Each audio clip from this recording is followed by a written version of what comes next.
Estamos muy contentos de que se conecten de tantos lugares de la ciudad, de otros lugares del país. La verdad es que armar una red de conocimiento y de trabajo por los pacientes es súper importante y más en este momento de pandemia, que la verdad que hacer muchas cosas en formato virtual nos da la oportunidad de, paradójicamente, trabajar más cerca y más conectados. Hoy nos va a presentar el Ateneo Central, el servicio de terapia intensiva del hospital. El doctor Alejandro Gattari es médico de planta del servicio y nos va a presentar un caso clínico. Les recuerdo, como siempre, tener los micrófonos apagados porque si no, por más que estén silenciosos, se genera una interferencia. Y todas las preguntas las vayan haciendo a través del chat y las vamos a ir retransmitiendo para que puedan contestarlas los expositores. Bueno, sin más que decir, Alejandro, adelante, te escuchamos.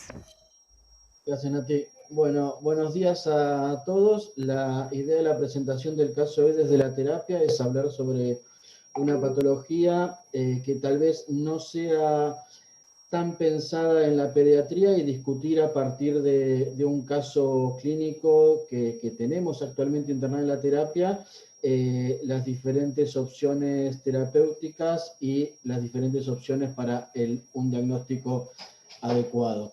Esta paciente en particular fue presentada hace un par de semanas atrás, en abril, creo que el 29 de abril, en Ateneo.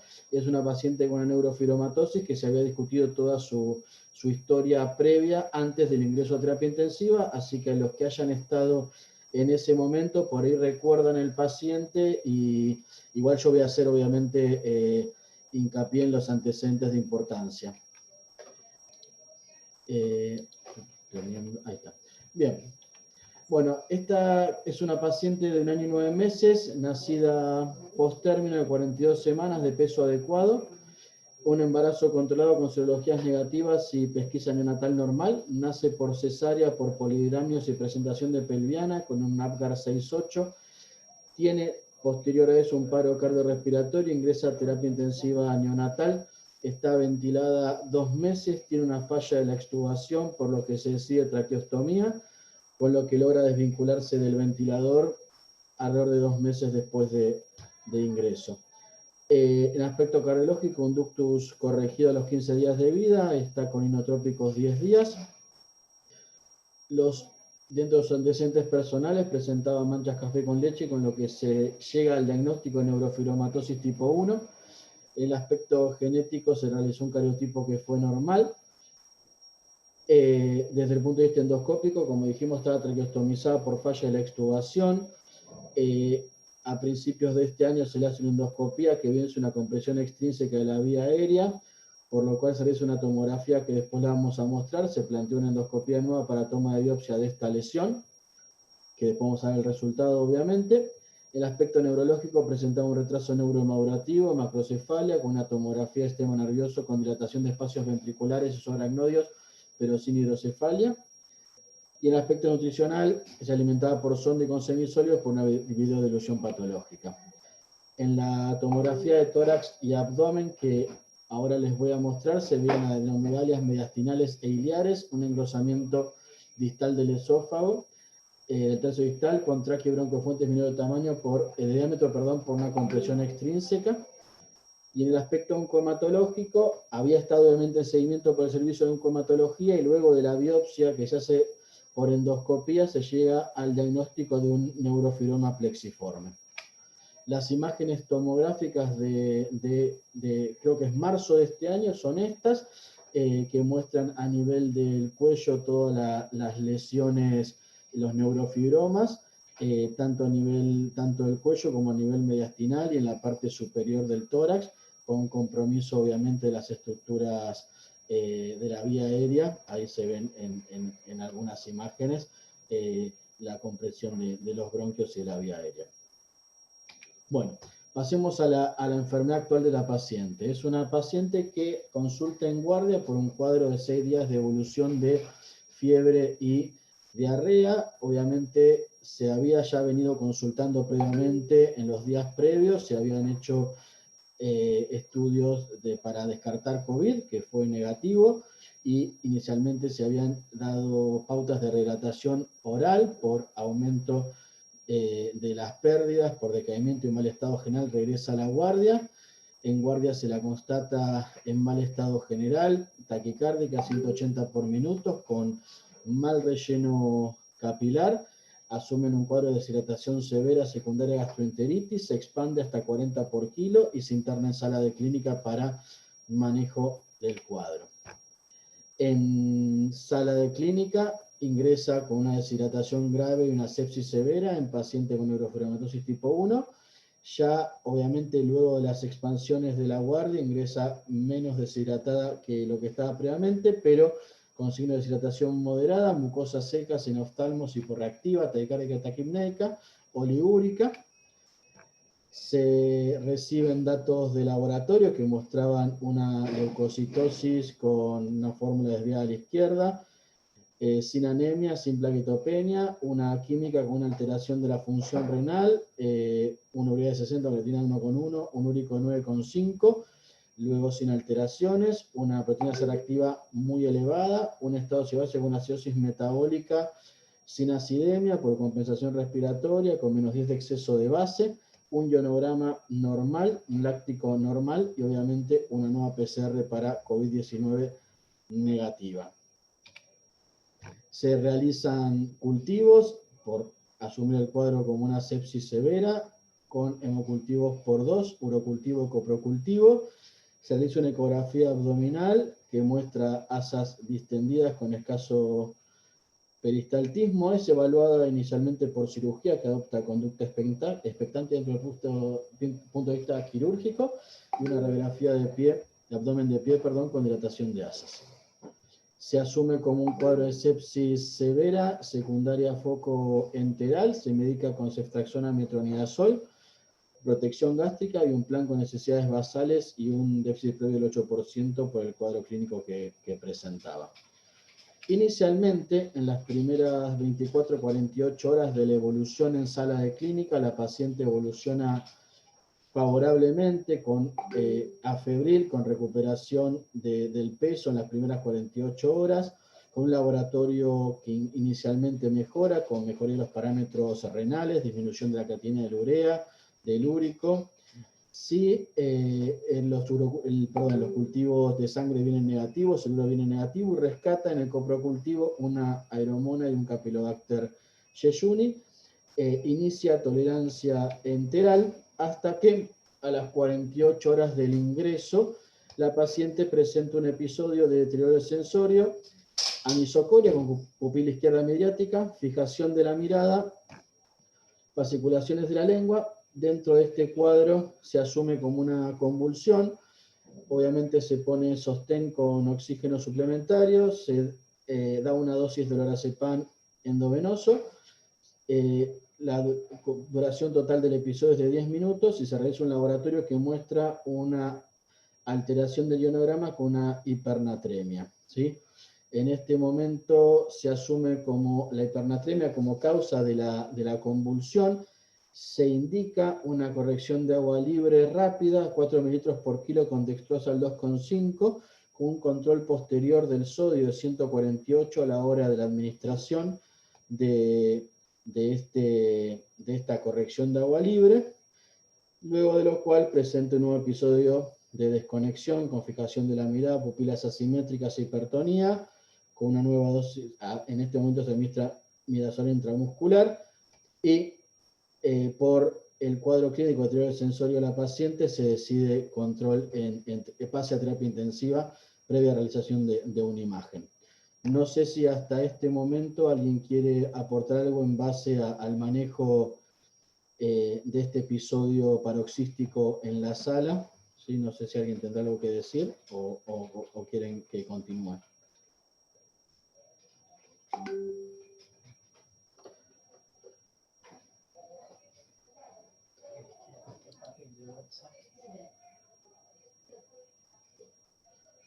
Bueno, si no hay nada, continúo. Bien.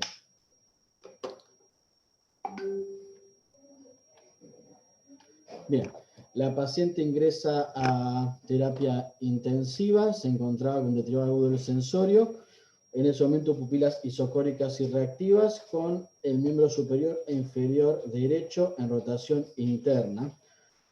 Por la depresión del sensorio se decide ingreso a asistencia ventilatoria mecánica y se realiza esta tomografía de cerebro. En este momento me gustaría que la gente de neurología si puede participar y ayudarnos con la interpretación de este estudio. Y si alguien más quiere aportar, obviamente, algo, bienvenido sea. Bueno, hola, buen día, ¿se escucha? Sí, se escucha bien. ¿Qué tal? Bueno, yo soy Matías de Yuri, soy médico de planta de neurología. Primero, gracias, Ale, por la invitación y muy interesante todo este caso que abordamos en conjunto. Yo creo que acá está bueno hacer un parate un poco en este momento, ¿no? del cuadro clínico. Tenemos enfrente un paciente que hizo una crisis sintomática aguda, es decir, una crisis convulsiva con un deterioro del sensorio. Un paciente que no es previamente sano, ¿verdad? Sabemos que tiene una enfermedad de base. Y bueno, dentro de las sospechas diagnósticas, ¿no? Porque este paciente que no se recupera, que hace estas crisis, en un contexto previo, digamos, de una internación por todo este cuadro que aquí se mencionó, está muy bien solicitar una neuroimagen, ¿no? Podríamos buscar distintas entidades, pero creo que este momento para todos los pediatras que están aquí presentes, tener en cuenta de que la tomografía es la imagen inicial que deberíamos solicitar, ¿no? Está a disposición de la mayoría de los centros, y es, digamos, muchas veces el primer estudio que tenemos a nuestro alcance para descartar un conjunto de entidades. Y aquí nos encontramos con una tomografía que, digamos, evidentemente no es normal, ¿no? Esto al principio, digo, muchas veces uno está en una guardia y, bueno, pide una tomografía y, bueno, hace un intento por conocer las principales estructuras, por observarla, a veces uno lo consulta con quien tenga, digamos, más experiencia. Y creo que lo interesante de ver esta imagen es que nos encontramos, ¿no? Digamos, con una estructura así global que no está alterada y con una imagen que tiene cierto territorio, ¿no? Esta es una digamos, palabra que es correcta de utilizar, una cierta territorialidad, predominio posterior izquierdo, ¿verdad? Y que, digamos, si ustedes se fijan, respeta que no pasa al otro lado, ¿verdad? Acá no vemos la fosa posterior, no hay imágenes de la fosa posterior porque la fosa posterior estaba difícil su visibilidad y está muy bien que nos hayan puesto esas placas, esas imágenes. Recuerden que la tomografía para fosa posterior tiene ciertas limitaciones, pero, digamos, en esta altura yo conozco a la paciente en este momento, yo conozco a la paciente en la terapia cuando llega con esta tomografía. Bueno, nosotros nos preguntamos, no sé si ustedes quieren, digamos, alguien escribir en el chat o tomar la palabra, pero, digamos, en este momento lo que nosotros decimos es que lo que nos parece es que estamos frente a una injuria isquémica, esto es lo que podemos decir. Es decir, la sangre, uno la vería, digamos, con la densidad, perdón, atrás, inversa, es decir, uno lo vería blanco. Yo lo explico con estas palabras porque quiero ser más práctico, digamos. Y acá nosotros lo que vemos es un territorio isquémico, predominio posterior. Acá te dicen, tiene el nombre. Ah, bueno. Bien, entonces, ahí nosotros tendríamos que preguntarnos, bueno, ACV isquémico en un paciente que no es previamente sano y en territorio posterior. Entonces acá lo que nosotros nos pensamos en ese momento fue, ok, ese territorio fundamentalmente está irrigado por el sistema posterior, vértebro basilar, sabíamos que tenía una masa, digamos, ¿no? Había una tumoración, el plexiforme que aquí se mencionó. Bueno, podrá ser una causa compresiva, ese era uno de los planteos que nosotros nos habíamos hecho en ese momento. Podrá ser que eso haya generado alguna mala posición, alguna disección en un paciente, que a esto también hay que decirlo, el territorio posterior es muy sensible a los cambios de presión arterial, a los cambios, digamos, de volemia. Entonces, digamos, en este contexto previo que se contó recién, en un paciente con una vasculatura, uno sabe que en la neurofibromatosis puede haber alteraciones, pero lo interesante de este momento, y por eso ayer lo hablábamos también con Alejandro, con el doctor Maglio, no va a ser spoiler esto que voy a decir, nuestra sospecha en este momento había sido, bueno, si es territorio posterior, no podemos pensar en una de las entidades que se asocian a la neurofibromatosis, que es el moya-moya. Es decir, yo puse la historia clínica en ese momento, bueno, no sospecho moya-moya, es territorio posterior, ¿verdad? Debe ser algo compresivo o debe ser algo obstructivo. Pero lo importante acá, y esto es lo último que quiero decir como pediatra, Acá tiene que actuar un equipo interdisciplinario en este momento. Es decir, un equipo que también lo estuvimos conversando, tenemos que fortalecerlo y formarlo acá en el hospital, interdisciplinario que involucre imágenes, terapia intensiva, neurocirugía, porque toda la parte, digamos, intervencionista, hematología, por toda la patología trombótica, cardiología, por la patología cardioembólica. Es decir, en este momento cero tenemos un paciente, crisis, deterioro del sensorio, tomografía con territorio isquémico, empezamos a pensar en un paciente que debemos abordar en forma interdisciplinaria. Esto es lo que yo quería decir, y bueno, después quedo a disposición si hay preguntas puntuales para neurología. Sigamos. Gracias, Alejandro. Muchas gracias, Mati. Bueno, continuamos. Bueno, de la tomografía, como dijo Mati, lo que se observa es en territorio posterior un compromiso que impresiona isquémico. En este momento se empiezan a realizar estudios para poder llegar al diagnóstico. Esperen que no me pasa la diapo. Entonces, el paciente ingresa a terapia intensiva inicialmente por este cuadro neurológico agudo previo a la tomografía que estamos discutiendo. Se piensa en que tal vez tenía un compromiso infeccioso que afectaba al sistema nervioso, se realiza una punción lumbar y se cubre con antibióticos de amplio espectro, y el paciente en este momento continúa con hipernatremia, por lo que se coloca una corrección de agua libre en 24 horas. El paciente permanece obviamente en ABM con parámetros bajos ventilatorios, con un goteo continuo de sedación que luego se suspende por falta de respuesta y hemodinámicamente compensada. Este es el informe de la tomografía, que es lo que describía Matías, con hipodensidad córtico subcortical a nivel occipital izquierdo, que podría corresponder a lesión isquémica, ¿sí? Y a partir de esta sospecha diagnóstica, obviamente que se empiezan con estudios complementarios para poder arribar al diagnóstico preciso. Se realiza inicialmente una ecografía de partes blandas y un Doppler de vasos de cuello, que mostraba a nivel del lado izquierdo una carótida con flujo disminuido y una yugular interna también con flujo disminuido, y estas estructuras que impresionaban desplazadas por las imágenes tumorales de estos neurofibromas que la paciente presentaba a nivel de cuello, ¿sí?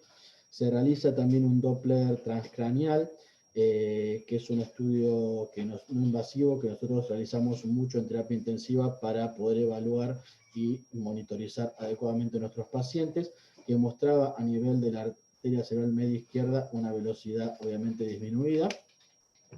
Entonces, ante estos hallazgos, los planteos diagnósticos que se nos presentan en un paciente con una lesión isquémica a nivel de territorio inicialmente posterior, con los antecedentes particulares de esta paciente, una neurofibromatosis tipo 1, con estas lesiones en cuello.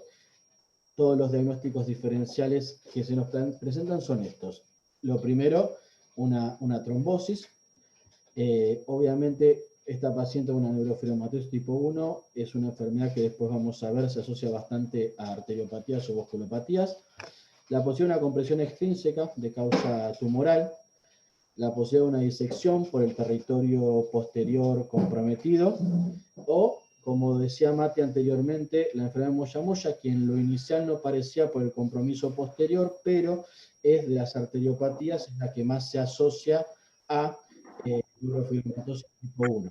Tenemos que tener en cuenta que esta paciente, aparte de su enfermedad de base, venía de un episodio de hipovolemia severa que podría haber, obviamente, favorecido el desarrollo de esta isquemia asociada a cualquiera de estas patologías que estoy nombrando en este momento. Entonces, bueno, es evaluada por neurología y neurocirugía, por la sospecha del ACV isquémico, y para un mejor estudio del paciente solicita una resonancia de cerebro, con secuencia de difusión y una angioresonancia de cerebro. En este momento le voy a dar pie al doctor Manlio Rodríguez del Servicio de Imágenes para que nos pueda ayudar un poco con la interpretación de estas imágenes. Doctor, buen día. Hola, buen día a todos. Gracias por participar, Alejandro. Bueno, en este corte de resonancia, son cortes axiales naturalmente, lo que se pretende mostrar es qué ha ocurrido con los vasos del cuello en el lado izquierdo. El corte de la derecha es un corte que pasa por la base del cráneo, y el corte de la izquierda es un corte que pasa por la base del cuello. Ustedes saben que esta es una secuencia T2. La secuencia T2 es una muy buena secuencia de contraste. Ustedes ven que aquí lo primero que llama la atención es la gran distorsión y las grandes alteraciones de morfología de señal que hay en los compartimentos viscerales del cuello, a expensas de las masas, esas que ya han sido motivo de discusión y de diagnóstico. Ahora, la secuencia T2 es interesante en cuanto a los vasos, porque ustedes saben que esta secuencia se basa en el registro de la señal que envían los protones estáticos. En tanto que donde hay protones móviles, como en los vasos, hay una ausencia de señal. Esa ausencia de señal nosotros la llamamos vacío de flujo. En el lado derecho, ustedes ven en la imagen de la derecha que hay dos hipointensidades, una redonda y otra cilíndrica, que corresponden a la vena yugular y a la arteria carótida. Es una lástima que ahí el círculo rojo, por algún motivo, se salió de donde estaba colocado, debía estar colocado más arriba, y se demuestra que en el lado izquierdo faltan esas señales de vacío de flujo. Quiere decir que los grandes vasos del lado izquierdo no están llegando, el flujo de los grandes vasos no está llegando adecuadamente. Y en la base del cráneo ocurre algo similar. También el círculo rojo está corrido. Fíjense del lado derecho, detrás del músculo esternocleidomastoideo, se ven dos hipointensidades, una redonda y otra más o menos ovalada, la redonda interna, la ovalada externa, que corresponden a la carótida primitiva y a la vena yugular interna. Esas dos señales de vacío de flujo están ausentes en el lado izquierdo. Todo esto se correlaciona bien con la tomografía que mostró en un principio Alejandro, donde también faltaban los vasos del cuello. Claro, en presencia de masas, uno tiende a pensar que esto es un fenómeno compresivo, pero también es cierto que en el lado derecho, donde las masas son aproximadamente de la misma magnitud, ese signo falta. Así que aquí ya puede establecerse una sospecha de que algo está pasando en los grandes vasos, y que probablemente haya otra causa distinta a la compresión. Bueno, podemos ver la siguiente. Sí. La siguiente diapositiva, por favor. Un momentito que no me pasa, ya. De acuerdo, de acuerdo.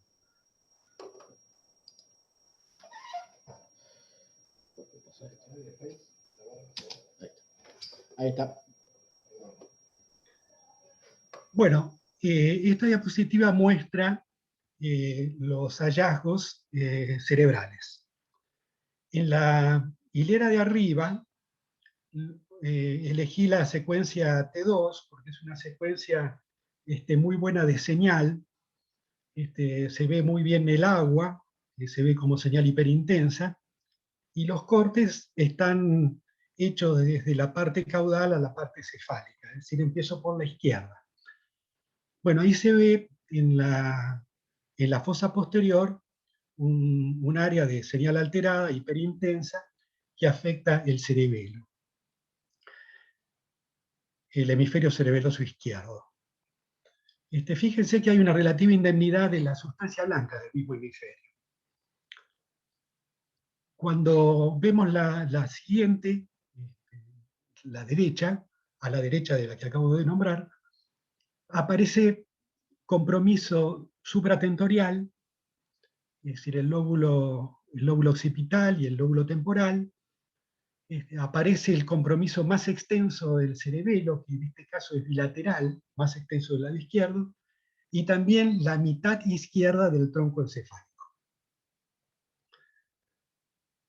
Quiere decir que hasta ahora vamos teniendo territorialidades, como dijo hace un momento Matías. Hay territorio cerebral posterior y hay territorio, mejor dicho, dependiente de la arteria cerebral posterior, y también hay territorio dependiente del tronco basilar, que es el que da origen a la arteria cerebelosa superior y la cerebelosa anteroinferior. Cuando nombré que falta compromiso de la sustancia blanca del hemisferio en la región basal, es que ahí se sospecha que no está el territorio de la pija afectado. Así que sería más bien el territorio del tronco basilar y de las arterias cerebrales posteriores. En la tercera imagen ya aparece el compromiso del tálamo. Y aparece también el compromiso, un pequeño compromiso del esplenio del cuerpo calloso. Seguimos en territorio cerebral posterior. Y en la siguiente imagen, la que está más a la derecha de todas, aparece el compromiso ya del territorio silviano, porque estamos en lóbulos parietales. Las hiperintensidades se ven básicamente en la corteza. Bien, entonces, imagen T2, señal de agua hiperintensa en territorios, tanto del sistema cerebral anterior como del sistema cerebral posterior. El corte de las hileras de abajo, el primero, el de la derecha, es una secuencia FLAIR. La secuencia FLAIR es una secuencia T2, así que también todo se muestra como hiperintensidad, o sea, señal de agua. El que sigue es un corte hacia el T1, donde el agua, ustedes saben que se ve hipointensa, entonces los territorios afectados son hipointensos. Lo que se muestra es la afectación del tálamo y la afectación córtico-subcortical del lóbulo temporal y occipital. La siguiente secuencia donde se ve hiperintensidad es la secuencia de difusión. Esa secuencia también es una secuencia T2, de ahí la hiperintensidad, y muestra claramente la territorialidad. Esta secuencia se interpreta siempre junto con la imagen que sigue a la derecha, que es la imagen del mapa ADC. ¿Qué está indicando esto? Bueno, lo que está indicando es una restricción al movimiento del agua, al movimiento molecular del agua, y es propio de las lesiones isquémicas. Así que con esto nosotros ya podemos decir que tenemos infartos cerebrales en territorio del sistema anterior y en territorio del sistema posterior.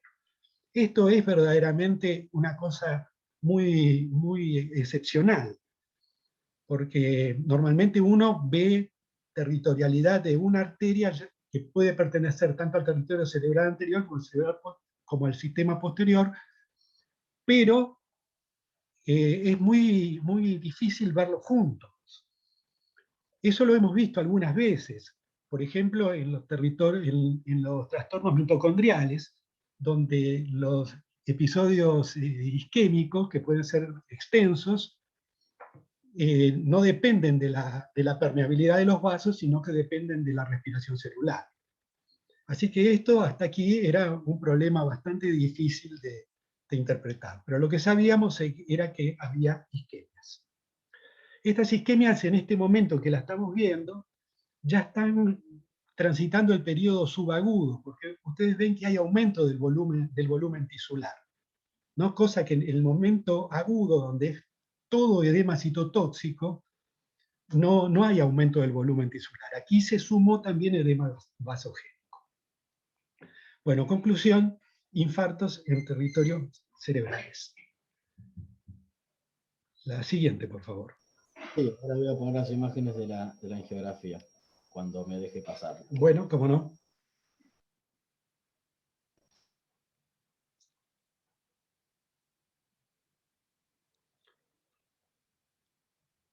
Bueno, aquí las imágenes están explicadas. En la primera imagen de la derecha es una imagen obtenida por angioresonancia. Ustedes saben que la angioresonancia aquí sí lo que obtiene es una imagen de los protones que se mueven. Así que tiene que haber circulación para que haya imagen. Desde ya advierto que hay algo que puede sobreestimar la extensión de las imágenes. Y es que puede faltar flujo, ya sea porque el flujo no está o porque el flujo es muy lento.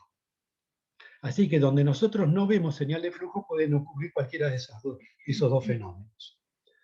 Bueno, en esa imagen la primera imagen de la derecha se observa claramente que falta señal en la carótida interna del lado izquierdo. También falta señal en el tronco basilar y en las arterias cerebrales posteriores. Fíjense ustedes que en el lado izquierdo tenemos arteria cerebral anterior y tenemos arteria silviana. Y tenemos un poco de arteria carótida interna, solamente parte del segmento supraclinoideo, que supongo que debe ser algo de permeabilidad que todavía conserva la arteria.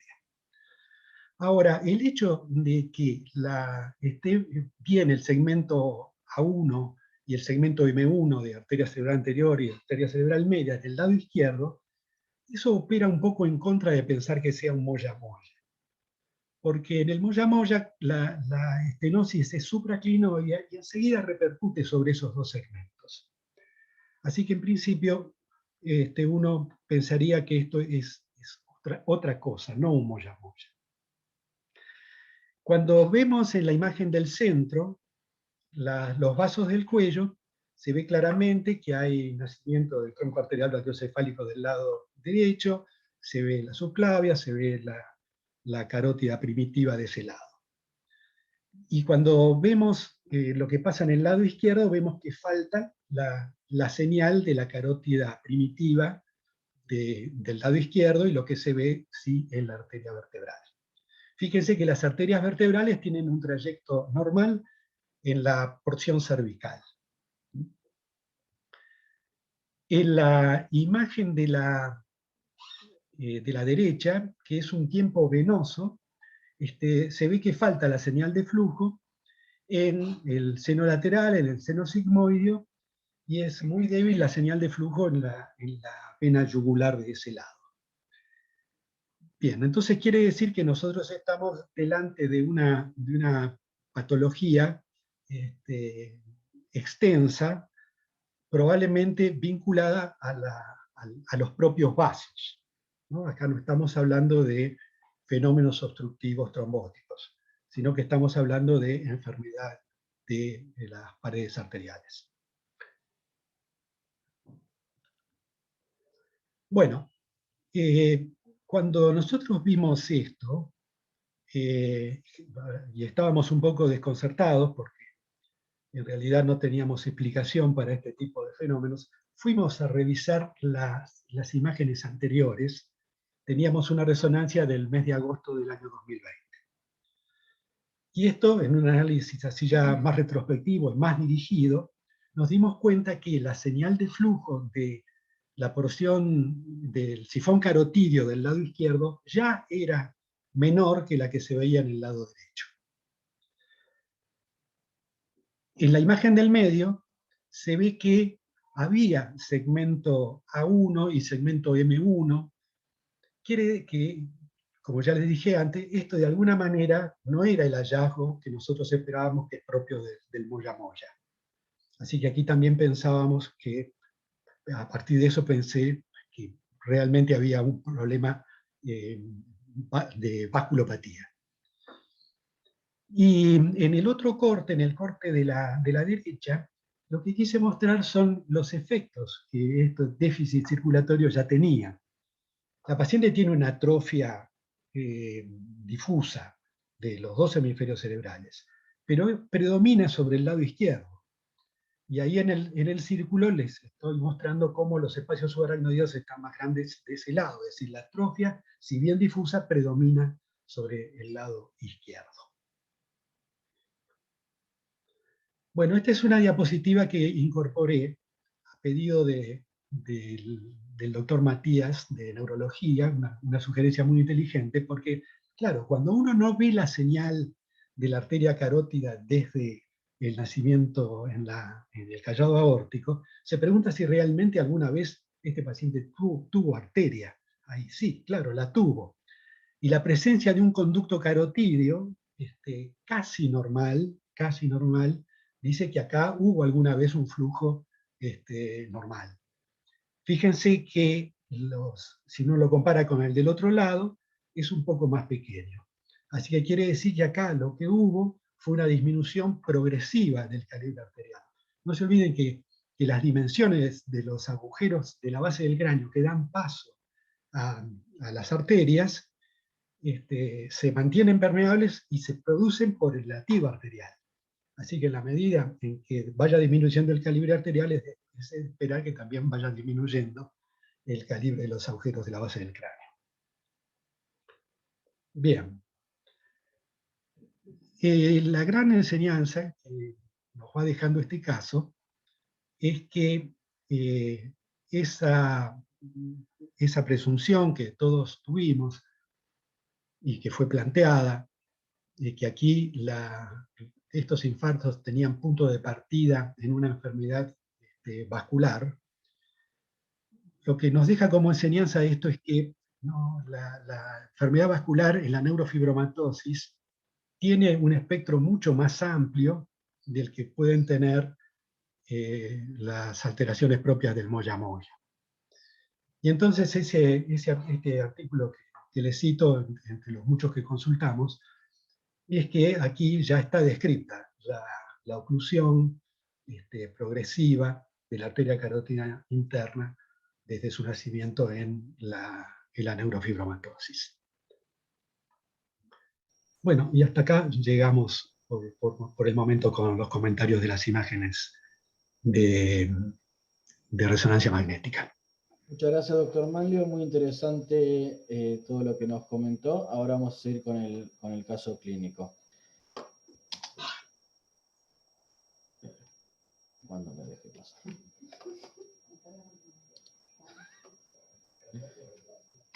Ahí está. Bueno, continuamos con los estudios complementarios para arribar a un diagnóstico. Le hicimos un ecocardiograma que resultó normal, le hicimos un Doppler de vasos femorales, donde también se encontró una trombosis a nivel de la femoral ilíaca común derecha, pero asociada a la colocación de un catéter venoso, y se realizó un electroencefalograma que estaba enlentecido con ondas delta de mayor amplitud a nivel del hemisferio izquierdo, sin la presencia de convulsiones. Y se obviamente interconsultó con el servicio de neurocirugía, que decidió realizar, para arribar a un mejor diagnóstico aún de lo que teníamos, una angiografía digital. En este momento le voy a pedir al doctor Haikim y a la doctora Annalise López, que son los neurocirujanos que estuvieron en el estudio, si nos pueden comentar acerca y explicar un poco mejor estas imágenes. Hola, buen día Alejandro, buen día a todos. Bueno, nosotros la angiografía en su momento se había solicitado porque estaba esta sospecha de que pudiera tener una enfermedad de moya-moya. Entonces, digamos, con la angiografía vamos a poder dilucidar un poco mejor si realmente era ese el diagnóstico. Nosotros lo que vimos es que primero la primera imagen que se ve hacia la izquierda es una inyección no selectiva de la carótida derecha, y bueno, se ve que hay un buen pasaje, digamos, del flujo a nivel de la comunicante anterior hacia el lado izquierdo. Todavía no vemos bien qué es lo que pasa, pero en los tiempos más tardíos se ve que en la imagen del medio y en la de la derecha hay como una opacificación de lo que sería la carótida del lado izquierdo a nivel del bulbo, cosa que esto no lo habíamos visto todavía en la angioresonancia. Eso, digamos, es una ventaja que tenemos con respecto a este tipo de estudio. ¿En la siguiente? Dame un segundito. No sé si lo llegan a ver, yo no tengo el puntero, pero en la imagen, digamos, de la derecha hacia abajo hay como unos vasos que son ramas de la carótida externa que están opacificando el bulbo, y hay una tinción muy tenue de lo que es la carótida cervical, e intrapetrosa. Este es el tiempo tardío de esa inyección de la carótida del lado derecho, donde vemos la vena yugular de ese lado, que si no recuerdo mal, digamos, en una ecografía se había dicho que había una imagen como que ocupaba, o sea, que podría llegar a ser un trombo, y bueno, esto acá en esta secuencia no lo vimos. Esta es una inyección del arco aórtico, y lo que, digamos, es llamativo que no vemos es la carótida común del lado izquierdo. Se ven bien lo que es la subclavia, con la carótida, digamos, el tronco brachiocefálico del lado derecho, la subclavia, la carótida interna, externa, y vemos la subclavia del lado izquierdo, pero no vemos el origen de la carótida común izquierda. Digamos, este hallazgo es llamativo porque no veíamos ningún muñón, nada que indicara que esa arteria, digamos, podría haber sido disecada o ocluida. Digamos, esto habla de algo más bien crónico, o la otra cosa que había que descartar era lo congénito. La siguiente.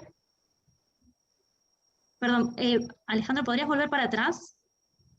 Ahí, en esta imagen, en la última del lado derecho, se ve la tinción de lo que es el bulbo carotidio, la arteria carótida interna y la externa, a través de ramos de lo que es la carótida externa del otro lado. O sea, hay una revascularización hacia el lado izquierdo a nivel del bulbo. Eso, digamos, no es algo propio de la agenesia carotidia, que era lo que en su momento, cuando vimos esa ausencia de carótida común, se había, digamos, pensado. Ahora sí, la siguiente. Y en cuanto al circuito posterior, lo que vimos es que estaba permeable la arteria vertebral del lado derecho, se veía la opacificación de la arteria cerebrosa posterior inferior. Ahí vemos a la izquierda una imagen de frente y a la derecha una de perfil. No veíamos el llenado de la arteria basilar, que era lo que se condice con lo que el doctor Malio describió. Y la siguiente. Acá vemos la inyección del contralateral, o sea, esta es la arteria vertebral del lado izquierdo, y sí se ve una opacificación tenue de lo que es la pica del lado izquierdo, de la arteria, una arteria occipital que nace de ahí,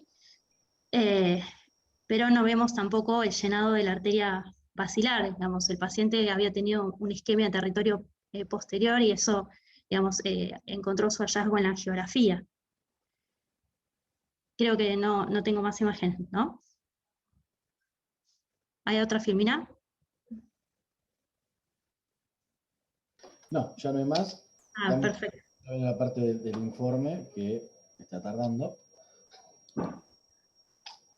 Bueno, como dijo Ana, te agradezco mucho la participación. O sea, el informe de la angiografía mostraba esto, que es lo que describía ella, que no se observaba el origen de la carótida común, que la carótida interna a partir del bulbo y la carótida externa reperfunden por ramos de la carótida externa, y que las arterias vertebrales derecha e izquierda, a nivel una ausencia de opacificación del segmento B4 de la vértebra distal a la arteria cerebrosa posterior inferior, como conclusión una oclusión de la carótida común izquierda desde el arco hasta la bifurcación, y oclusión de los segmentos de la arteria vertebral distal al origen de la pica de forma bilateral, y una oclusión de la arteria basilar.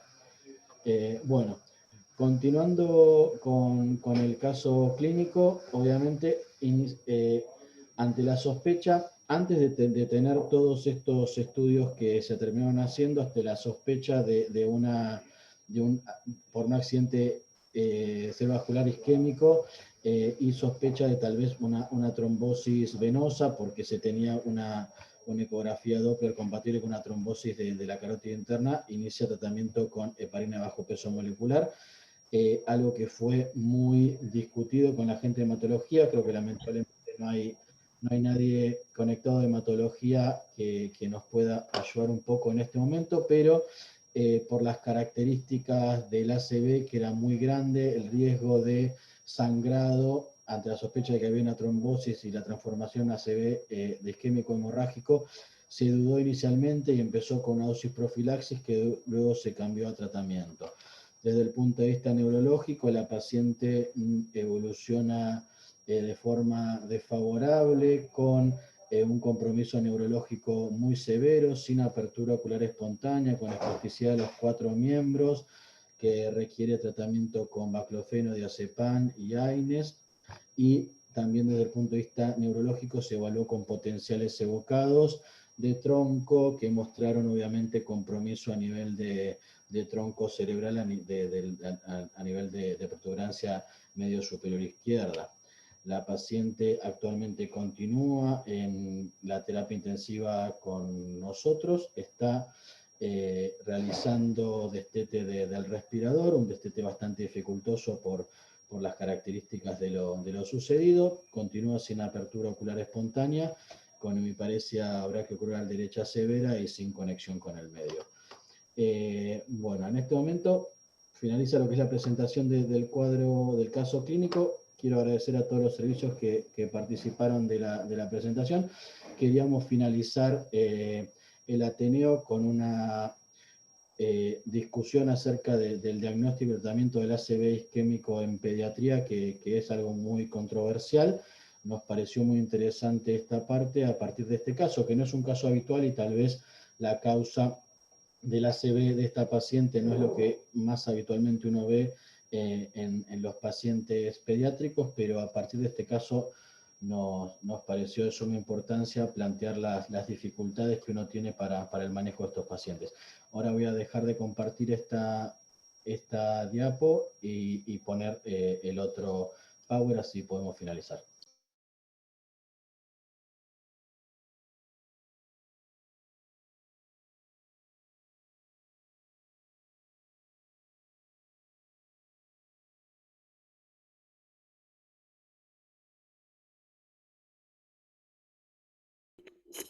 Aprovecho mientras tanto a hacer una pregunta, Ale.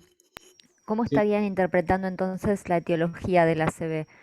¿Una displasia progresiva? O sea, por todos los hallazgos que fueron mencionando, tanto Annalise como el doctor Manlio, descartar un poco lo congénito para pensar en algo progresivo, una displasia vascular como está descrito en la neurofibromatosis. Sí, se termina asumiendo como una displasia progresiva, que obviamente asumimos que el cuadro de deshidratación severa previa obviamente marcó un compromiso mayor y un desenlace más súbito del cuadro, pero que claramente algo que ya venía teniendo previamente, y por todo lo que mostró el doctor Manlio ya se podía presumir las imágenes previas, pero bueno, eso termina siendo el diagnóstico obviamente retrospectivo del caso, pero inicialmente se ha pensado en otro tipo de fenómenos trombóticos o embólicos, por eso se hicieron los otros estudios, pero el final del caso me parece que termina siendo una displasia progresiva obviamente asociada a su neurofibromatosis. No sé si la gente de neuro quiere agregar algo diferente a esto.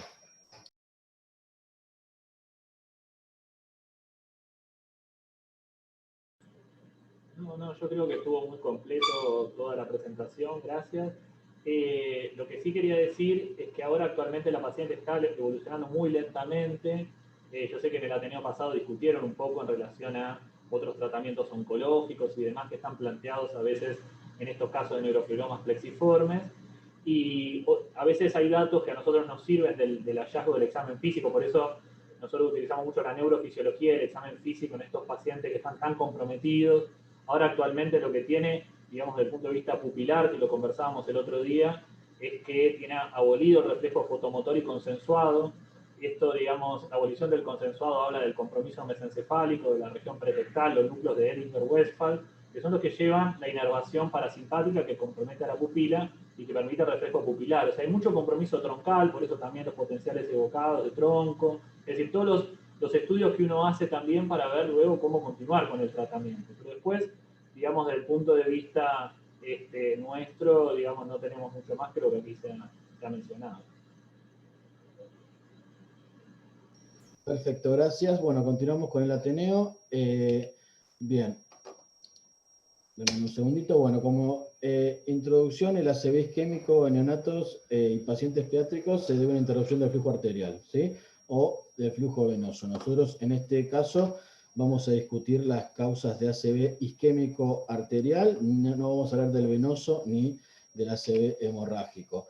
Se puede ir en ACV isquémico perinatal o de la infancia. El perinatal, la etiología es bastante diferente a lo que es en la etapa de la infancia. Generalmente se debe por ahí, puede ocurrir entre la semana 20 o 28 de gestación hasta los 28 días de vida, y las causas son diferentes, tienen relación con antecedentes por ahí maternos, coramionitis, rotura prematura de membranas, síndromes antifosfolipídicos u otras cosas, y la forma de presentación suele ser con convulsiones, encefalopatía, irritabilidad, letargia, rechazo de alimentos o apneas, o a veces pasan desapercibidos en los primeros meses de vida y se diagnostican cuando un paciente ya de 4, 5, 6 meses presenta hemiparesia o hemiplegia. Para el diagnóstico del ACV isquémico neonatal, en neonatología se utiliza mucho la ecografía, pero no es un método sensible para este diagnóstico. La tomografía, por más que suele ser el estudio de inicio, puede también no mostrar o no arrojar resultados positivos, por lo cual para el estudio del ACV isquémico el estudio de mayor importancia y más específico es la resonancia. El caso de la tomografía nos va a servir más para descartar patología hemorrágica más que otra cosa. Entre los estudios de ecocardiograma, alrededor de un 30% de estos ACV pueden deberse a causa de tromboembólica por una cardiopatía congénita, los antecedentes maternos, como dijimos, de trombofilia, patología autoinmune o pérdida recurrente de embarazos, y los estudios generalmente de trombofilia no están indicados porque no suelen cambiar el tratamiento. Con respecto al tratamiento, anticonvulsivante solo en caso de que el paciente presente convulsiones clínicas o subclínicas, pero no suele tener indicación como profilaxis, y generalmente, salvo la presencia de cardiopatías congénitas o de trombofilias, no suele estar indicado la utilización de integrantes anticoagulantes en la etapa neonatal. Con respecto a la ácido isquémico de la infancia, se da una incidencia de 5 a 10 cada 100 nacidos vivos por año. Hay diferentes series, pero la mortalidad oscila entre el 5 y el 10%, pero me parece lo más importante remarcar que el 75% quedan con secuelas a largo plazo y entre un 10 y 20% son con secuelas muy severas. La forma de presentación, lo más frecuente son los signos de foco neurológico, me parece, afasias, compromiso de pares, pero puede haber otras situaciones que mimeticen ACVs isquémicos, como convulsiones, cefaleas, dolores en cuello, sombra, región occipital, que hablan de lesión basilar o vertebral, o episodios paroxísticos relacionados con la hiperventilación, que suelen deberse más a enfermedad de Moyamoya. Con respecto al territorio afectado, los síntomas van a ser diferentes. Generalmente cuando se afecta la circulación cerebral, carótida y cerebral anterior, media y posterior, lo más llamativo suelen ser las hemiparesias y las afasias, y cuando se afecta el territorio posterior, basilar o cerebrosa, suele haber alteraciones del sensorio y por ahí compromiso como ataxia, nistagmos, vértigos y otros síntomas. En la etiología son estas: embolismos, trombosis, arteriopatías, disección, vasculitis y trombofilias. Alrededor del 30%, como dije, suelen ser de fenómenos tromboembólicos cardíacos, alrededor de un 45% suelen ser por causas de arteriopatía, siendo la más frecuente la moyamoya. Otras enfermedades como la drepanocitosis también pueden presentar estos cuadros, vasculitis, posvaricela u otros cuadros. El diagnóstico se basa en la tomografía, la resonancia, la angiografía. La resonancia con el T2, el FLAIR y la difusión suele ser un estudio de gran sensibilidad y especificidad, y en algunos casos la realización de la angiografía obviamente es el gold estándar para el diagnóstico y va a mostrar mejor el compromiso. Otros estudios a realizar son descartar la patología cardiológica con ecocardiograma y electrocardiograma. Laboratorio, dependiendo de la situación y la presentación clínica, tendremos que evaluar cuáles son los estudios a realizar, y en algunos casos puede ser necesaria la realización de estudios en líquidos cefalorraquídeos, sobre todo en caso de que sospechemos meningitis, encefalitis o alguna arteriopatía como la posvaricela. Estos son los estudios de laboratorio a hacer. La verdad que generalmente los pacientes que presentan una ACV isquémico en pediatría suelen tener algunos factores de riesgo, con lo cual no es que hay que hacer todos a todos, ¿sí? Se requiere la consulta obviamente con el hematólogo, con el neurólogo, el neurocirujano y todo el equipo para ver cuáles estudios son los mejores a realizar. El manejo inicial es limitar la injuria, salvar la penumbra isquémica, prevenir la progresión del ACV y el tratamiento de las complicaciones. Generalmente requieren ingreso a terapia intensiva, por lo menos en las primeras 24 o 48 horas para neuromonitoreo, a evaluar las neuroimágenes a realizar, la neuroprotección que vamos a hablar, y después la utilización de anticonvulsivantes profilaxis, que como dije, en el caso neonatal no se suelen utilizar, salvo que el paciente presente convulsiones. Después vamos a discutir un poco el tema de la craniotomía descompresiva y las terapias de reperfusión y la prevención de las recurrencias. Entre las terapias hiperagudas existen dos, que son el uso de trombolíticos y las terapias de recanalización. Primero que en pediatría no hay estudios que demuestren su utilidad real. Generalmente estas son todas guías que son más que nada obtenidas de adultos. Sí, lo que uno tiene que saber es que se cuenta con una ventana corta de 4 o 5 horas posteriores al inicio de los síntomas para poder utilizar trombolíticos, y generalmente en menores de 2 años no están indicados. Con respecto a la trombectomía en particular, el tiempo suele ser dentro de las primeras 6 horas, aunque hay algunos estudios que muestran su utilidad entre las 6 y las 24 horas. Generalmente se usa para compromiso de grandes vasos. No sé si en este momento la gente de neurocirugía quiere aportar algo en relación con la trombectomía y su posibilidad de utilización en pacientes pediátricos. Hola Alejandro, hola a todos. Está con nosotros también el doctor Walter Casagrande, que digamos, es neurocirujano endovascular y también digamos, él trabaja dentro del hospital. No sé si querrá decir algunas palabras con respecto a esto. Hola a todos, ahí lo veo a Mario atrás tuyo, Ana. Nada, quería comentarles que nosotros desde el punto de vista endovascular trabajamos en el hospital hace más de 15 años por una iniciativa de Mario Haikin que nos convocó y empezamos a...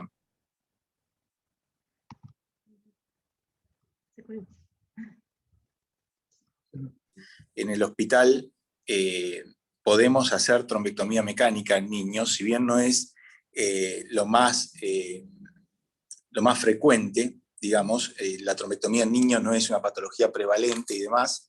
Nosotros desde el punto de vista endovascular no teníamos mucho para ofrecer antes en el infarto, y desde el 2006 a la fecha esto ha cambiado significativamente porque tenemos posibilidad de tener dispositivos para extraer trombo de las arterias, y en el adulto se ha impuesto hoy la trombectomía mecánica para el tratamiento del stroke. En chicos, como ustedes dicen, las causas tromboembólicas no son las más frecuentes, hay vasculitis, disecciones traumáticas, etc. Pero lo importante para recalcar acá es esto, de que tenemos la posibilidad de, en casos de tromboembolismo, recanalizar grandes vasos. De hecho, en el hospital también tenemos experiencia, hemos hecho alguna trombectomía en pacientes de complicaciones de cirugía cardiovasculares por eventos embólicos, y nos ha ido bastante bien. Lo que pasa que es algo muy poco frecuente, sobre todo en la población pediátrica, y bueno, creo que el hospital también tiene que tener una política de estar preparado, tanto en lo académico, sabiendo de que tenemos que hacer este tipo de procedimientos en algunos casos y ser oportunos, porque el tiempo es clave, como lo dijeron recién, por la ventana. Y segundo, estar preparado también, digamos, como equipo. Nosotros podemos dar respuesta a una trombectomía de urgencia en el hospital de niños, y eso está hablado, digamos, dentro de lo que es el equipo de neurocirugía. Quería agregar esto nada más. Después, en el caso puntual, me llama mucho la atención en lo que presentaron la progresión de la isquemia, porque es verdad que si esto fuera una isquemia por una proliferación endotelial por la neurofibromatosis, esa proliferación fue muy lenta y progresiva, y fíjense cómo abrió muy bien en la angiografía la comunicante anterior, entonces cuesta entender ese infarto hemisférico con una oclusión progresiva. Tal vez la deshidratación sea una explicación para esto, pero a mí no me termina de cerrar qué fue lo que pasó para llevar al infarto hemisférico en este caso, ¿no? Hay algo más que descompensó hemodinámicamente a este chico y tal vez no fue suficiente la comunicante anterior para preservar el flujo en todo el territorio cerebral anterior y cerebral media, como se vio afectado. Bueno, era eso nada más lo que quería agregar. Gracias. Muchas gracias, Walter. Continuamos con la presentación. Ya sigo, ¿eh?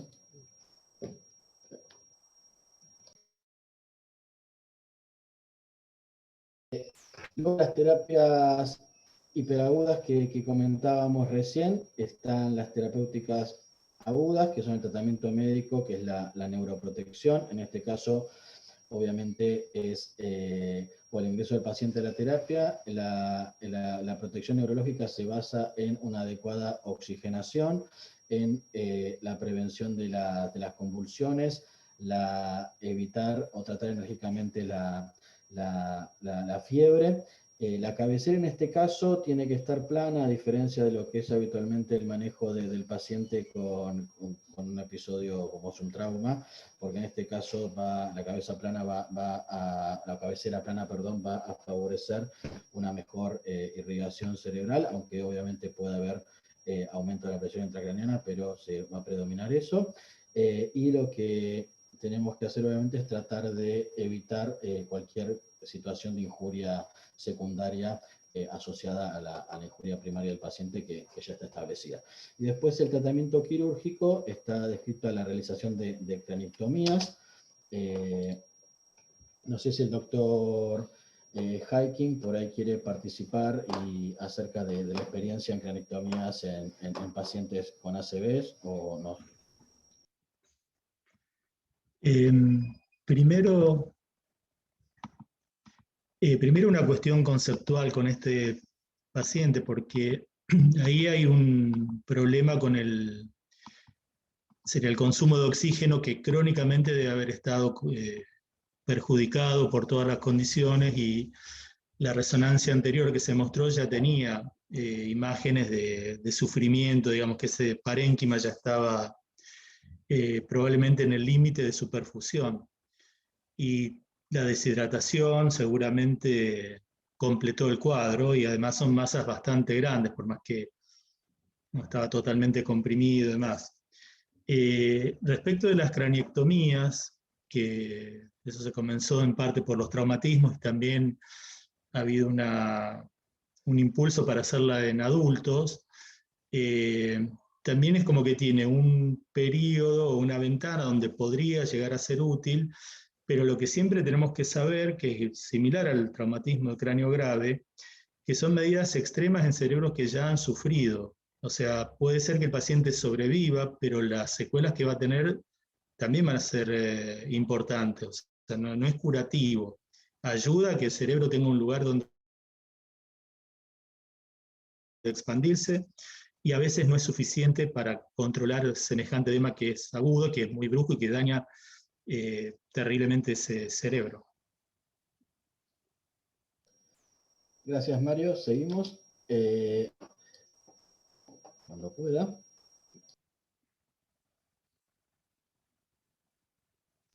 Bueno, entonces con respecto a las craniotomías, sí es importante lo que decía el doctor Heiken, que el 59% de los pacientes en algunas series que se realizaron craniotomías, por más que la mortalidad era adecuada, o sea, había mayor sobrevida de los pacientes que se realizaba la craniotomía, los déficits graves neurológicos eran en la mayoría de los pacientes, con lo cual obviamente hay que tener en cuenta esta situación. Bien, y después están las terapias para la prevención de la recurrencia del ACV isquémico, que incluyen la antiagregación y la anticoagulación y las cirugías de revascularización. Con respecto a la anticoagulación y la antiagregación, esto depende generalmente de la patología de base del paciente, lo que haya generado el fenómeno generalmente tromboembólico. Generalmente en los pacientes con cardiopatía congénita no corregida se usa la heparina bajo peso y los anticoagulantes orales, seguido o no de aspirina. cuando las cardiopatías congénitas están corregidas, generalmente el tratamiento es con aspirina. En las arteriopatías no moya puede utilizarse el heparina y los anticoagulantes, pero en la moya generalmente se utiliza la antiagregación y luego la cirugía de revascularización, porque los anticoagulantes, la heparina o los orales aumentan el riesgo de sangrado cerebral. Y después en otras causas, como son la drepanocitosis, se incluye un programa de transfusión crónica más aspirinas y obviamente que según la enfermedad, como las vasculitis u otras, requieren a veces tratamiento inmunosupresor. Bien. Lo importante de esto, creo que es lo que se fue nombrando anteriormente, que generalmente el manejo del ACV isquémico pediátrico, el ACV isquémico, perdón, tanto pediátrico como de adultos, uno cuenta con una ventana en el cual puede ofrecerle algo al paciente y luego de lo cual va a ser muy difícil mejorarle el pronóstico. Y se debe realizar un tratamiento enérgico del mismo para tratar de arribar a un diagnóstico y evaluar las posibles opciones terapéuticas que uno tiene. En el departamento de urgencia, en los primeros minutos de la presentación de un paciente, uno debe evaluar si tiene signos o síntomas o factores de riesgo para una ACV, o sea, la presentación clínica, la presencia de afasias, semiparesias, ataxias o alteración de la visión, y si el paciente presenta factores de riesgo como cardiopatías congénitas, drepanocitosis, enfermedad moya-moya, enfermedad oncológica, infecciones o un trauma, y dentro de la primera media hora del cuadro realizar un tratamiento de neuroprotección, o sea, colocar acceso venoso, adecuada hidratación, tratar la hipovolemia, la cabecera plana como dijimos, limitar la actividad de la agitación, mantener una adecuada temperatura y tratar enérgicamente la fiebre, y realizar los estudios de laboratorio pertinentes según el caso, evaluar el déficit neurológico del paciente y dentro de esa primera media hora tratar de realizar un estudio de imágenes que nos pueda orientar hacia el diagnóstico. La ideal siempre es la resonancia, obviamente, pero la tomografía sin una resonancia disponible también nos puede ayudar. Y si confirmamos un ACV isquémico, lo podemos confirmar por método de imágenes, evaluar si estamos en el tiempo de ventana para la realización de terapias hiperagudas, como es la recanalización con trombolíticos, o una embolectomía o trombectomía mecánica en el caso de oclusión de grandes vasos, como decía el doctor Walter previamente. En esta diapo se puede ver que dentro de las primeras 6 horas del cuadro, las opciones terapéuticas que tiene son las que nombramos previamente, el RTPA en la oclusión de pequeños vasos, en la oclusión de grandes vasos, generalmente en la terapia endovascular.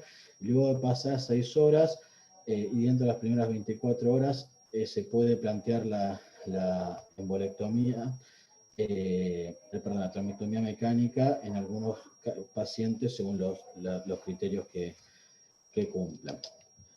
Bien, con respecto a la neurofibromatosis, y para ir finalizando el Ateneo, que ya creo que se extendió bastante, es una entidad que no está del todo comprendida. En el caso de la arteriopatía, que se asocia, en la neurofibromatosis se asocia a otras cosas como la hipertensión, la cortación de aorta, y otras anormalidades vasculares. La que más se asocia a los pacientes de neurofibromatosis es la enfermedad de moya-moya, que está en el 3 al 5% de los pacientes con neurofibromatosis y que generalmente se presenta en forma de accidentes isquémicos transitorios, ACV y convulsiones, aunque como el paciente con neurofibromatosis por ahí es sometido a estudios de imágenes por otras circunstancias, puede ser que se detecte en 35% de pacientes asintomáticos. Puede también existir vasculopatía cerebral asociada a la radioterapia, sobre todo en pacientes con gliomas de nervio óptico, y otras causas pueden ser las aneurismas, las estenosis vasculares y la ectasia vascular. Para finalizar con la exposición, el ACV isquémico pediátrico sigue siendo una emergencia médica que a menudo se pasa por alto. Se considera que solo el 30% de los pacientes pediátricos se los puede diagnosticar en periodo de ventana para ofrecer algún tipo de tratamiento. Esto tiene relación con que está con un retraso en la consulta porque no se piensa y porque generalmente se llega tarde al diagnóstico. Un mejor conocimiento de esta afección, que es poco común, puede expandir el grupo de pacientes que son sensibles de una terapia adecuada. Obviamente debemos mejorar los tiempos para el diagnóstico, hablando obviamente de la importancia de la ventana terapéutica, y ante sospecha de un accidente cerebrovascular isquémico, realizar la resonancia con difusión y aflorescencia de vasos del cuello. Así que bueno, con esto finalizo la presentación. Agradezco mucho a todos los servicios que me ayudaron con esto, que son varios, y sé que les avisé con poco tiempo de anticipación, así que en serio, muchas gracias para todos, y no se dejo abierto por consultas. Sí, muchas gracias. Bueno, excelente, Ale, súper interesante el tema y la paciente. Yo quería hacer un par de preguntas que me parece que son muy útiles a nivel pediátrico, ¿no? A nivel general. Por un lado, bueno, para todos los especialistas que están participando, me parece que es pertinente la pregunta. Si uno tiene posibilidad de elegir el estudio, ¿no? Sabiendo que la resonancia magnética en la mayoría de los niños, sobre todo si son pequeños, requiere una anestesia. Digo porque esto retarda un poco la realización del estudio y es un estudio largo. Si uno va a hacer una reso de sistema nervioso con y sin contraste, con angio, es un estudio bastante largo. Entonces, ¿cuál es el estudio de elección? Llega el paciente a la guardia, lo sospecho.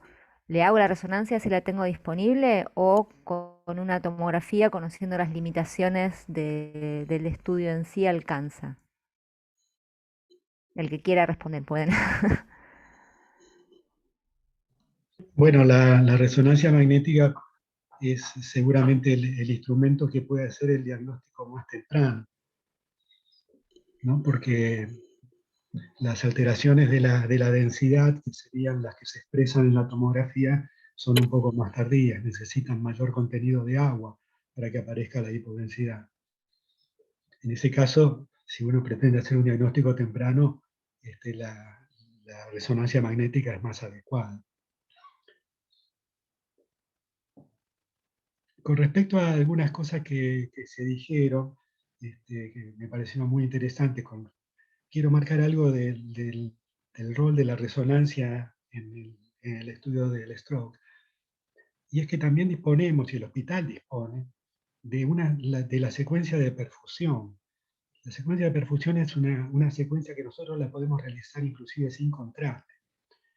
Esa secuencia, si uno la explota a fondo, permite hacer mapeos que a su vez nos permiten determinar el territorio de penumbra, que ha sido mencionado acá como más allá de lo que todos conocemos, de la positividad de la difusión y la ausencia de señal en el FLAIR, es una manera bastante práctica de establecer la ventana terapéutica.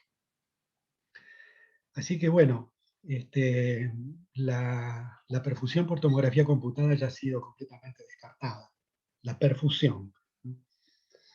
Así que, no sé, mi impresión es que si uno quiere hacer un diagnóstico temprano, debiera ir a la resonancia. Perfecto. Perdón. Sí, adelante. No, quería precisar que en Estados Unidos, por ejemplo, hay muchos centros que hacen un caudal insignificativo de stroke. A veces se hace como contrapartida a lo que decía el doctor recién, angiotomografía. Con un tomógrafo helicoidal es algo extremadamente rápido y con algunas técnicas de software podemos medir también la perfusión por tomografía. Entonces, eso nos puede llevar a un diagnóstico temprano para reperfundir una arteria. Es verdad que la resonancia es mucho más certera en los stroke tardíos, digamos, los que entrarían dentro de lo que sería el Down, que fueron los últimos estudios de reperfusión tardía en el stroke. Entonces ahí sí importa saber cómo está el parénquima cerebral, cuánto hay de perfusión y cuánto hay de isquemia o infarto inclusive. Entonces la resonancia da mucho más datos que la tomografía en ese sentido. Entonces me parece que lo que hay que hacer es tratar de trabajar en un protocolo y en base a la sospecha diagnóstica optar por uno u otro estudio. Si ustedes me van a decir que tenemos un stroke en ventana en un chico que fue operado de una cirugía cardiovascular y estamos sospechando un evento tromboembólico, tal vez la angiotomo es algo más rápido y más fácil de definir, y no tenemos que perder la ventana, aprovechar esa ventana para ir a destapar esa arteria, digamos, por decirlo de alguna forma. Si entra después de las 4 horas, entonces juegan otros factores y entra el tema de cuánta isquemia o cuánta injuria tisular hay, entonces ahí sí se vuelve más importante la resonancia magnética. Pero me parece que es interesante este Ateneo para dejar la inquietud y tener esto protocolizado y no perder tiempo, no perder la ventana, que es fundamental en estos pacientes. Creo que hay una cuestión más allá de la utilidad o del mejor estudio, que creo que estamos de acuerdo. Me parece que para la persona que está en la guardia, con los síntomas generales que puede venir el paciente, lo más probable es que se haga primero una tomografía, por cuestión de practicidad y de tiempo, y porque además hay una sospecha de diagnóstico. El ACV también puede ser hemorrágico, o por ahí una convulsión no ser un ACV, y ser manifestación de otra patología. Entonces, me parece que todos los pacientes en general pasan primero por el tomógrafo, y de acuerdo a eso sí debería estar la opción, ya que está en el área de imágenes, pasar o a la angioTAC en el momento o a la reso. Pero me parece que el esquema arranca por la tomografía. Pues la realidad. Bueno. Perfecto. Bueno, les quería hacer otra pregunta como para terminar. ¿Seguimos diciendo que la angio digital es el gold standard para estas patologías, o ante el avance de las técnicas de imagen disponibles, uno pensaría en que ese lugar se podría empezar a discutir? Digo, porque es un procedimiento muy invasivo comparado con lo que es una resonancia magnética. Mira, en este momento creo que sigue estando como gold estándar, y lo que tiene la posibilidad, en el caso que el paciente estuviera en la ventana, que se pueda actuar ahí en el mismo momento. O sea, podrías hacer diagnóstico y tratamiento. Con la velocidad que tiene la industria y con la capacitación que van teniendo la gente que hace imágenes, sería posible que en algún momento las imágenes por resonancia o por angioTAC, o sea, el refinamiento de todo esto, que ya casi estamos, nos dé el mismo diagnóstico. La ventaja que sigue teniendo la angiodigital, si no tiene una sospecha muy, muy firme, es que eventualmente puedes actuar en el momento. Y la otra cosa es los papers, donde hay lugares donde tienen toda una unidad montada, en fin, y demás, y otra cosa es nuestro hospital con todas las cosas que tenemos a favor, que cada vez van mejorando más, y con nuestras limitaciones que harían que por ahí esa secuencia no sea tan veloz. Perfecto, en sí, la verdad que realidad, pensar en una unidad de stroke en una patología tan poco frecuente sería como complicado, ¿no? O sea, operativamente una unidad de stroke no sé si tendría mucho sentido. Sí, doctor. no, dos cosas con respecto a lo que voy escuchando. La angioTAC, ustedes sepan que requiere contraste, y si uno quiere hacer perfusión, la dosis de radiación es realmente significativa. Hasta hay descritos casos de alopecia después de la práctica de una técnica de perfusión por tomografía. Elemento a tener en cuenta. Y la otra cuestión es que realmente hemos progresado mucho con las secuencias angiográficas de la resonancia. Creo que todavía tenemos un problema con la resolución espacial, es decir, la cuestión de los pequeños vasos que son mejor visualizados con la angio digital. Y estoy de acuerdo que la angio digital, naturalmente, si bien es un poco más difícil de instrumentar en la urgencia, porque hay que disponer del especialista, etc., tiene la posibilidad del tratamiento en la misma oportunidad, ¿no?